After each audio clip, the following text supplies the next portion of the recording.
I know you all like my weird clothes and dig my sister's scarf that I'm wearing currently, but I have William Carlos Williams Spring and All, and I'm going to read the first 3 1/4 pages of this book because I want you all to be inspired to pick up a copy yourself. And I actually owe 2 people this book. I won't say who. They know. At least one knows.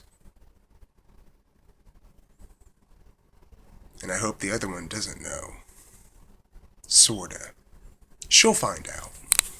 She'll find out soon enough, hopefully. Once I get the money to send books off again. I'm sorry if I owe you books. Because I'm kind of a broke motherfucker right now. Alright. Spring and all. If anything of moment results, so much the better. And so much the more likely it will be that no one will want to see it. There is a constant barrier between the reader and his consciousness of immediate contact with the world. If there is an ocean, it is here. Or rather, the whole world is between. Yesterday, tomorrow, Europe, Asia, Africa. All things removed and impossible. The tower of the church at Seville. The Parthenon. What do they mean when they say, "I do not like your poems. You have no faith whatever. You seem neither to have suffered, nor, in fact, to have felt anything very deeply. There is nothing appealing in what you say, but on the contrary, the poems are positively repellent. They are heartless, cruel. They make fun of humanity.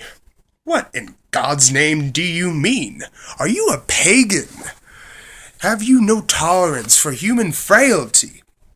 Rhyme you may perhaps take away, but rhythm, why, there is none in your work whatever. Is this what you call poetry? It is the very antithesis of poetry. It is anti-poetry. It is the annihilation of life upon which you are bent. Poetry that used to go hand in hand with life. Poetry that interpreted our deepest promptings.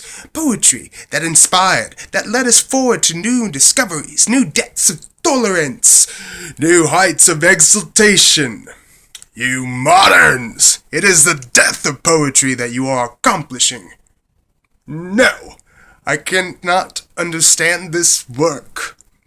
You have not yet suffered a cruel blow from life.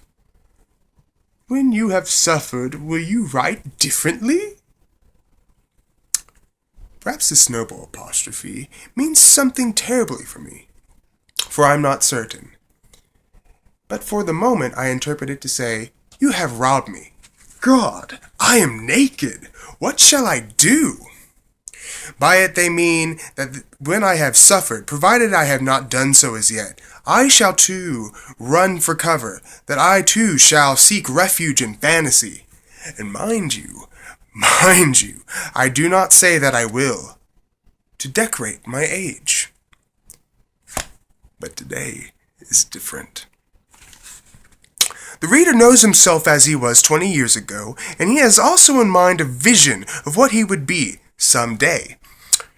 Oh, someday. But the thing he never knows and never dares to know is what he is at the exact moment that he is.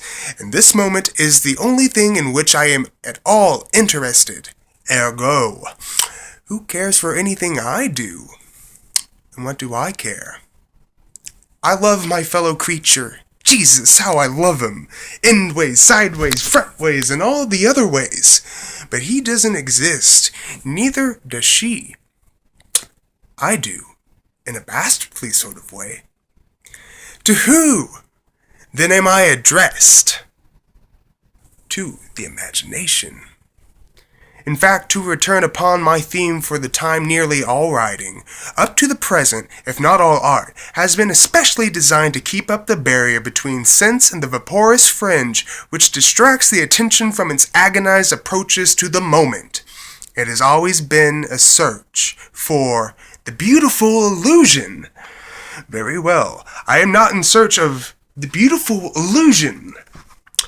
And if, when I pompously announce that I am addressed to the imagination, you believe that I thus divorce myself from life and so defeat my own end, I reply, to refine, to clarify, to intensify that eternal moment in which we alone live, there is but a single force, the imagination. This is its book. I invite myself, you to read and to see. In the imagination, we are from henceforth, so as long as you read, locked in an fraternal embrace, the classic caress of author and reader. We are one. Whenever I say I also mean you. And so, together, as one, we shall begin. Thanks.